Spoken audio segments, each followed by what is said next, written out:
BRS MLA Krishnamohan Reddy కాంగ్రెస్లో చేరితే నియోజకవర్గం అభివృద్ధి చెందుతుందని యూత్ కాంగ్రెస్ ఉపాధ్యక్షులు రాజీవ్ రెడ్డి అన్నారు. కాంగ్రెస్ పార్టీలో అధిష్టాన నిర్ణయమే ఫైనల్ అని, అధిష్టాన నిర్ణయానికి అంతా కట్టుబడి ఉంటామని తెలిపారు. కృష్ణమోహన్ రెడ్డి చేరికను మెజారిటీ పర్సెంట్ కాంగ్రెస్ నేతలు స్వాగతిస్తున్నారని ఆయన స్పష్టం చేశారు. కృష్ణమోహన్ రెడ్డి చేరికతో సరిత తిరుపతికి ఇబ్బంది ఎదురైతే దానిని పరిష్కరించేందుకు తమంతా కూడా సిద్ధంగా ఉన్నామంటున్న రాజీవ్ రెడ్డితో మా ప్రతినిధి హరీష్ ఫేస్ టు ఫేస్. ఇవాళ బీఆర్ఎస్ ఎమ్మెల్యే బండ్ల కృష్ణమోహన్ రెడ్డికి సంబంధించి గత కొద్ది రోజులుగా కాంగ్రెస్ పార్టీలోకి చేరబోతున్నట్టుగా ఆ వార్తలు వస్తున్నాయి. మరోవైపు గద్వాలలో కూడా నిరసనలు వ్యక్తమవుతున్నాయి. ఒక వర్గానికి సంబంధించి కూడా ఆయన చేరికను వ్యతిరేకిస్తున్నారు, కొంతమంది కూడా సమర్థిస్తున్న నేపథ్యం కనిపిస్తుంది. ఇదే అంశం పైన మనతో మాట్లాడేందుకు Congress party youth vice president Rajiv Reddy ఉన్నారు. ప్రధానంగా అంటే ఏం జరుగుతుంది, గద్వాలలో ఏం జరుగుతుంది, బండ్ల కృష్ణమోహన్ రెడ్డికి సంబంధించి బీఆర్ఎస్ ఎమ్మెల్యే ఆ చేరికను కొంతమంది వ్యతిరేకిస్తున్నారు, కొంతమంది సమర్థిస్తున్నారు. మీరు గద్వాల జిల్లా నేతగా అసలు ఈ చేరికను మీరు స్వాగతిస్తారు, ఏం చెప్తారు? ఇప్పుడు నేను ఒక కాంగ్రెస్ పార్టీ కార్యకర్తని. గత 17 సంవత్సరాలుగా ఒక అన్ని పదవుల్లో రాష్ట్ర స్థాయిలో, దేశ స్థాయిలో, ఒక జిల్లా స్థాయిలో, స్థానిక స్థాయిలో ఉన్నాండి. కాంగ్రెస్ పార్టీలో ఏంటంటే అధిష్టానం ఏ నిర్ణయం తీసుకుంటే ఆ నిర్ణయానికి కట్టుబడి ఉంటాం. ఇదే విధంగా గతంలో కూడా సరిత గారు ఎప్పుడైతే జాయిన్ అవుతాం, ఎలక్షన్స్ ముందు జాయిన్ అవుతాం అప్పుడు నేనే ఉండే టికెట్ ఆస్పిరెంట్గా ఉన్నప్పుడు నాతో పాటు కొందరు నాయకులు ఉండే, మాకు ఇబ్బంది ఉండే, మేము కూడా ఇలాగే ఆందోళన చేసాం. ఎప్పుడైతే అధిష్టానం పిలిపించి ఇలా ఒక నిర్ణయం తీసుకుంటే అధిష్టానం ఏ నిర్ణయం తీసుకుంటే దానికి కట్టుబడి ఉంటాం. ఇప్పుడు ప్రస్తుత పరిస్థితుల్లో ఒకవేళ అధిష్టానం నిర్ణయం తీసుకొని కృష్ణమోహన్ రెడ్డిని స్వాగతిస్తున్నాం పార్టీలో కంటే మేము కూడా స్వాగతిస్తున్నాం. కృష్ణమోహన్ రెడ్డి వస్తే ఖచ్చితంగా స్వాగతిస్తాం. కాంగ్రెస్ పార్టీ నాయకునిగా, నిబద్ధత గల కార్యకర్తగా రేవంత్ రెడ్డి గారు ఏ డిసిజన్ తీసుకున్నా దాన్ని మేము కట్టుబడి ఉంటాం. ప్రధానంగా నిన్న చూడొచ్చు గద్వాల జిల్లా వేదిక కూడా నిరసనలు వ్యక్తమై సెల్ టవర్ లెక్కర్ ఈరోజు గాంధీ భవన్ వద్ద కూడా నిరసన చేపట్టారు.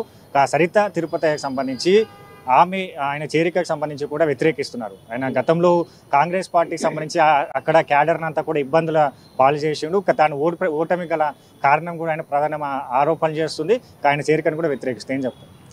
ఇప్పుడు ఓటమి ఎందుకు జరిగింది అనేది అది ప్రజలు నిర్ణయిస్తారు. ఇప్పుడు గద్వాల్లో ఏంటి అని అంటే సర్వేలు క్యాండిడేట్కి అతీతంగా, ఎందుకంటే నేను ఉండే సర్వేలలో చాలా సర్వేలలో నా పేరు వచ్చింది. ఆ టైంలో సర్వేలు ఇర్రెస్పెక్టివ్ ఆఫ్ క్యాండిడేట్ ఎవరైనా సరే, అది సరిత ఉండని, రాజీవ్ రెడ్డి ఉండని, ఇంకోరు ఉండని, ఎక్స్ ఉండని, జెడ్ ఉండని, కాంగ్రెస్ పార్టీ గద్వాలో గెలుస్తుందని సర్వేలని చెప్పిన తర్వాత కూడా ఓడిపోయామంటే అది ప్రజలకు ఏదో నచ్చిందో నచ్చలేదో ఫైనల్గా ఇక్కడ కాంగ్రెస్ పార్టీ ఓడిపోవడం జరిగింది. దాన్ని మనము ఒప్పుకోవాలి. దాని తర్వాత సరే అదే విషయమే ఇది చేసుకుంటే కృష్ణమోహన్ రెడ్డి ఓడగొట్టేంత ఇది ఉంటే ఎవరైనా గెలవడానికే పోటీ చేస్తాడు. కృష్ణమోహన్ రెడ్డికి ఓడగొట్టడానికి కాకపోతే బీఆర్ఎస్ నుంచి పోటీ గెలిపించడానికి ఎందుకు చేస్తాడు? సింపుల్ లాజిక్ మీరు. సో దాని తర్వాత సరే మొన్న ఎంపీ ఎలక్షన్స్ జరిగినాయి. ఎమ్మెల్యే ఎలక్షన్ టైంలో 7,000 మైనస్ వస్తుంది. ఎంపీ ఎలక్షన్లు జరిగినప్పుడు నార్ కర్నూలు పార్లమెంటు మొత్తంలో ప్రతి చోట కాంగ్రెస్ పార్టీ అనేది మెజార్టీ వచ్చింది. అదే 7,000తో ఎమ్మెల్యేకి ఓడిపోతే ఎంపీ ఎలక్షన్స్లో 11,000తో మళ్ళీ ఏ పార్టీ వచ్చింది? బీఆర్ఎస్ రాలేదు, బీజేపీ పార్టీ వచ్చింది. అంటే ఒకసారి బీఆర్ఎస్ చేతిలో ఓడిపోవడం జరిగింది, రెండోసారి మళ్ళీ ఎంపీ ఎలక్షన్లోకి వచ్చేసరికి బీజేపీ చేతిలో మైనస్ అవ్వడం జరిగింది. దీనివల్ల ఏంటంటే అర్థమవుతుంది, నాయకత్వం కూడా ఆలోచిస్తుంది. ఇక్కడ నాయకత్వ లోపం అనేది క్లియర్గా అర్థమవుతుంది.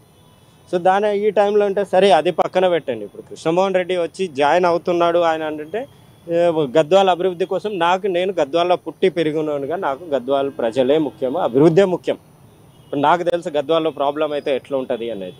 ఇప్పుడు బయట నుంచి వచ్చిన వాళ్ళకి ఇప్పుడు నీకేం తెలుస్తుంది నా ఊరు సమస్య? ఇప్పుడు నా ఊరు సమస్య నాకు తెలుసు. నా గద్వాలు బాగుండాలని నేను కోరుకుంటా, నీ ఊరు బాగుండాలని నువ్వు కోరుకుంటావు.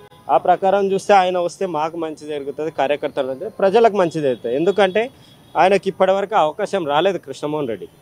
ఇంతకుముందు గతంలో బీఆర్ఎస్లో ఎమ్మెల్యేగా ఉన్నాడు రెండోసారి గెలిచినప్పుడు. కానీ ఆయన దురదృష్టం ఏంటంటే అక్కడ లోకల్గా ఉన్న స్థానికంగా ఆయన పైన అయితే ఎవరైతే ఉంటారో, ఎమ్మెల్యే అనేది బేసిక్స్, దానిపైన కొందరు చైర్మన్లు ఉంటారు జిల్లా స్థాయిలో, దానిపైన డిస్టిక్ మినిస్టర్ ఉంటాడు. ఆ డిస్టిక్ మినిస్టర్ నిరంజన్ రెడ్డి అనే వ్యక్తి ఏంటంటే గద్వాల ప్రజల మీద కక్షగట్టి గద్వాల అభివృద్ధిని అనేది అడ్డుకున్నాడు. ఆ టైంలో ఆయన పాపం ఎమ్మెల్యేగా ఉన్నా కూడా అడుగడుగున అవమానాలు అనుభవించిండు. ఎందుకంటే ఆయన లేకుండానే ఓపెనింగ్లు చేయడం, ఎన్నో టీవీలో సహనం కోల్పోయి చాలా బాధ. అసలు నేను ఎమ్మెల్యే ఏం లాభం అని అలాంటి పరిస్థితి ఇంకోసారి రాకూడదు. కాంగ్రెస్ ప్రభుత్వం అయితే ఇది ప్రజాప్రభుత్వం, ప్రజలకు మంచి చేస్తుంటే ఎవరికైనా అవకాశం ఇస్తామని చెప్పి కృష్ణమోహన్ రెడ్డి వస్తున్నాడు. మీరు మంత్రి అడ్డుకున్నారు, మంత్రి నిరంజన్ రెడ్డి సంబంధించి గద్వాల అభివృద్ధిని అడ్డుకున్నారని చెప్తున్నారు. ఇక సరిత తిరుపతి సంబంధించి అనుచరులు కావచ్చు, వాళ్ళంతా కూడా ఏదైతే బీఆర్ఎస్ ఎమ్మెల్యే కృష్ణమోహన్ రెడ్డికి సంబంధించి కూడా అక్కడ కాంగ్రెస్ పార్టీ క్యాడర్ని కూడా ఇబ్బందులు పెట్టిందని కూడా ప్రధానమైన ఆరోపణలు చేస్తే దాంట్లో వాస్తవం ఎంత ఉంది? ఇప్పుడు నేను వాళ్ళ పార్టీ గురించి నేను పెద్ద మాట్లాడు, నేను ఏమంటా అంటే నిరంజన్ రెడ్డి ఒక్కడే కాదు, బీఆర్ఎస్ ప్రభుత్వం అనేది గద్వాలు అభివృద్ధిని అడ్డుకున్నదంట. ఆ టైంకి సరిత తిరుపతయ్య బీఆర్ఎస్ నాయకురాలే, కృష్ణమోహన్ రెడ్డి బీఆర్ఎస్ నాయకురాలే, నిరంజన్ రెడ్డి బీఆర్ఎస్ నాయకులు, కేసీఆర్ బీఆర్ఎస్ నాయకులు. వాళ్ళందరూ జస్ట్ ఎలక్షన్స్ ముందు వచ్చిన వాళ్ళు. ఇప్పుడు నాకు తెలిసినంత వరకు, నాకు రాజకీయ అనుభవం ఉన్నంత వరకు ఎమ్మెల్యే కంటే పై స్థాయిలో ఉండే వ్యక్తికి జెడ్పీ చైర్పర్సన్ అంటే ఎమ్మెల్యే కంటే ఎక్కువ పవర్స్ ఉంటాయి. సో ఏం అభివృద్ధి? ఎమ్మెల్యే ఎవరు అడ్డుకోవడానికి? మీరు ఎమ్మెల్యేని అడ్డుకోవాలి, కానీ ఎమ్మెల్యే మిమ్మల్ని అడ్డుకునే స్థాయి కాదు అది. సో అది చైర్మన్ స్థాయిలోనే ఏం చేయలేనప్పుడు ఇంకా ఎమ్మెల్యే స్థాయిలో ఏం చేయగలరు? సో అది నేను దాని మీద కమెంట్ చేస్తే బాగోదు. వాళ్ళ ఇంటర్నల్ మ్యాటర్స్, అది బీఆర్ఎస్ ఇంటర్నల్ మ్యాటర్స్ గురించి నేను మాట్లాడాను. ఇక్కడ కాంగ్రెస్ నాయకునిగా నేను పుట్టినప్పటి నుంచి నా ఫ్యామిలీ కాంగ్రెస్, నేను అన్నీ వదులుకొని స్టూడెంట్ టైంలోంచి పార్టీ కోసమే పనిచేస్తున్నాను, మొత్తం దేశం మొత్తం తిరిగి. రైట్.